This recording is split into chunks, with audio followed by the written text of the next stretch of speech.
نعوذ ونسلم علی رسولہ الکریم اما بعد فاعوذ باللہ من الشیطان الرجیم بسم اللہ الرحمن الرحیم۔ السلام علیکم ناظرین، ایس کے بی روحانی پروگرام میں میں ہوں آپ کا ہوسٹ رانا ظفر حسین۔ ناظرین کرام، آج کی ویڈیو میں ہم آپ کو 27 رجب کا وظیفہ حاجت بتائیں گے۔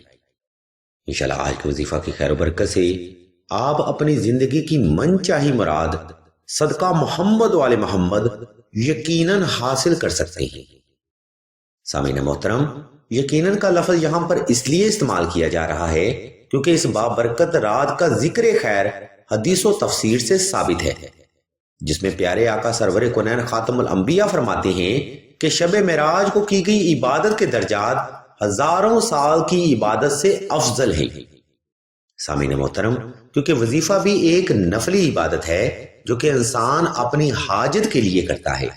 اب خود سوچیں، جو شخص ہزاروں سال اپنی حاجت کے لیے اللہ تبارک و تعالیٰ کی عبادت کرے گا تو کیا وہ حاجت رد ہو سکتی ہے؟ نہیں، ایسا ہرگز نہیں ہو سکتا۔ آپ فقط توجہ کے ساتھ 27 رجب کا وظیفہ کریں، وہ ودود و جبار و قہار و متکبر و خالق و مالک بھی آپ پر ضرور توجہ کرے گا۔ ناظرین کرام، آج کا علمی پروگرام حصول علم کے لیے ایک صدقہ جاریہ ہے، اس لیے تمام تر اہل ایمان سے ہم توجہ کی بھرپور گزارش کرتے ہیں۔ ناظرین محترم، 27 رجب 2022 کا دن علم روحانیت اور علم عدد میں ایک منفرد حیثیت رکھتا ہے۔ اس دن میں آپ کوئی بھی وظیفہ کریں، وہ وظیفہ اللہ کی بارگاہ میں جلد قبول و مقبول ہوتا ہے۔ لیکن 27 رجب کی نسبت سے اہل علم بیان کرتے ہیں کہ اس دن کا افضل ترین وظیفہ درود ابراہیمی کا ہے۔ اہل علم بیان کرتے ہیں کہ اگر کوئی فرد 27 رجب کا روزہ رکھے، درود ابراہیمی کا عمل کرے اور یہ عمل مکمل یقین، اعتقاد اور ایمان کے ساتھ کرے تو اللہ کی ذات اس فرد کی آنے والی زندگی کی ہر مشکل اور جائز حاجت کو پورا فرماتے ہیں۔ اس لیے 27 رجب کے وظیفہ کو نظریہ حاجت کے اعتبار سے مس کرنا ہرگز دانش مندی نہیں ہوگا۔ اب ہم ویڈیو کا باقاعدہ آغاز اللہ تبارک و تعالیٰ کے بابرکت نام سے کرتے ہیں جو کہ بڑا مہربان اور نہایت رحم کرنے والا ہے۔ سامعین محترم، 27 رجب کا وظیفہ کرنے کے لیے سائل نے سب سے پہلے 2 رکعت صلاۃ الحاجت نفل ادا کرنے ہیں۔ ان نوافل کی پہلی رکعت میں سائل نے 21 بار سورہ اخلاص کا اضافہ کرنا ہے اور دوسری رکعت میں آپ نے 21 بار سورہ کوثر کی تلاوت کرنی ہے۔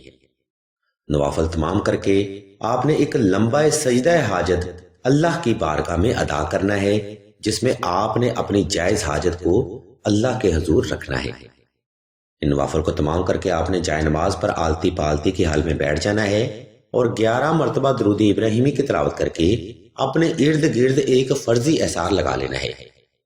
اس کے بعد آپ نے اسم اللہ کو تصور کر لینا ہے اور چند ایک سیکنڈ وقفہ لازمی کرنا ہے۔ اس کے بعد آپ نے 313 بار درود ابراہیمی، 313 بار دعائے نادیلی اور 313 بار سورہ اخلاص کی تلاوت کرنی ہے۔ اس عمل کو ناظرین محترم آپ نے مکمل سکون، توجہ، یکسوئی اور آہستہ آہستہ کرنا ہے۔ اگر اس وظیفہ میں 313 تعداد آپ کے لیے مشکل ہو تو 111 تعداد رکھی جا سکتی ہے، اور اگر ایسا بھی کرنا ناممکن ہو تو 71 تعداد لازمی رکھیں۔ اہل علم بیان کرتے ہیں کہ علم روحانیت میں تعداد کو کاؤنٹ نہیں کیا جاتا، بلکہ آپ کی نیت اور طلب کو دیکھا جاتا ہے۔ آپ مکمل ایمان اور توجہ کے ساتھ یہ روحانی عمل کریں، وہ ودود و جبار و قہار و متکبر و خالق و مالک بھی آپ پر ضرور توجہ فرمائے گا۔ سامعین محترم، اہل علم بیان کرتے ہیں کہ اس ایک رات کی عبادت کے صدقہ اللہ کی ذات آپ کو تمام زندگی ہر قسم کے قرض، مرض، غربت و افلاس، تنگدستی، رزق کی کمی، کاروباری ناکامی، جادو سحر و اسیب، آفات و بلیات، ناگہانی آفات، دشمن کے خوف، دشمن کے شر، برے تویزات، فوبیا، ہسٹیریا 18 اور ہر قسم کی روحانی اور جسمانی بیماریوں سے محفوظ فرماتے ہیں۔ اس لیے 27 رجب کا وظیفہ آپ مکمل توجہ اور یقین کامل کے ساتھ ہی مکمل کریں۔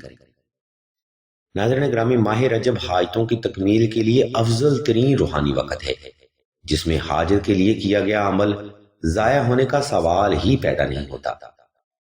اسی بات کو مد نظر رکھتے ہوئے سلسلہ کے بزرگوں نے دعائے رجب کا سلسلہ عظیم بھی شروع کیا ہے، جس میں آپ سلسلہ کے بزرگوں سے اپنے لیے دعا کروا سکتے ہیں۔ اگر آپ بھی 27 رجب کی دعا میں اپنا نام لکھوانا چاہتے ہیں تو کمنٹ سیکشن میں اپنا نام اور اپنا مسئلہ بیان کر دیں۔ سلسلہ کے بزرگ انشاءاللہ آپ کے لیے 27 رجب کی دعا بھی کریں گے اور ہر روز کی دعا میں آپ کا نام خصوصی طور پر لیا جائے گا۔ یاد رکھیں، دعا کرنا سنت بھی ہے اور مستحب بھی ہے۔ اگر کوئی فرد آپ کے لیے خلوص نیت سے دعا کرتا ہے یا آمین کہتا ہے تو اللہ کی ذات آپ کو درپیش ہر مشکل اور حاجت کو ٹال دیتے ہیں۔ لہٰذا اس عظیم ترین 27 رجب کی دعا میں اپنا نام ضرور لکھوائیں۔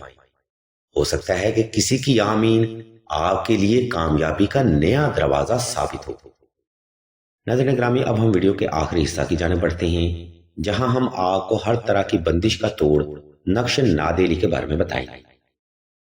سامعین گرامی، ماہ رجب ہر طرح کی بندش کے توڑ کے لیے افضل ترین روحانی وقت تصور کیا جاتا ہے۔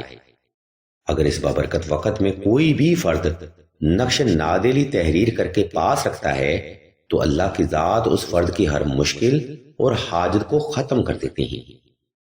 آپ بھی ماہ رجب میں نقش نادیلی کا عمل کریں، انشاءاللہ مولا کا فضل و کرم بھی آپ پر ضرور ہوگا۔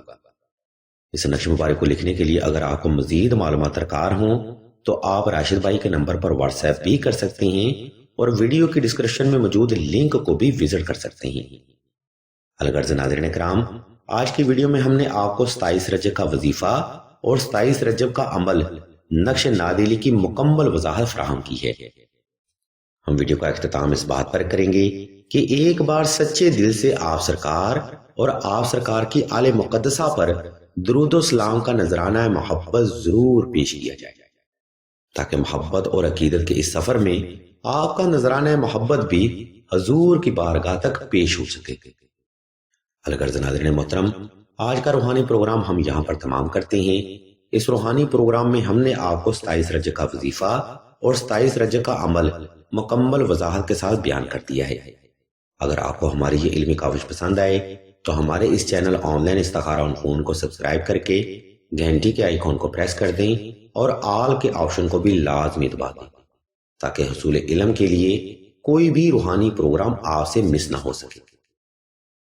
ہم اللہ تبارک و تعالیٰ کے حضور دعا کریں گے کہ تمام مسلمانوں کو اپنے حفظ و ایمان میں رکھیں اور تمام مسلمانوں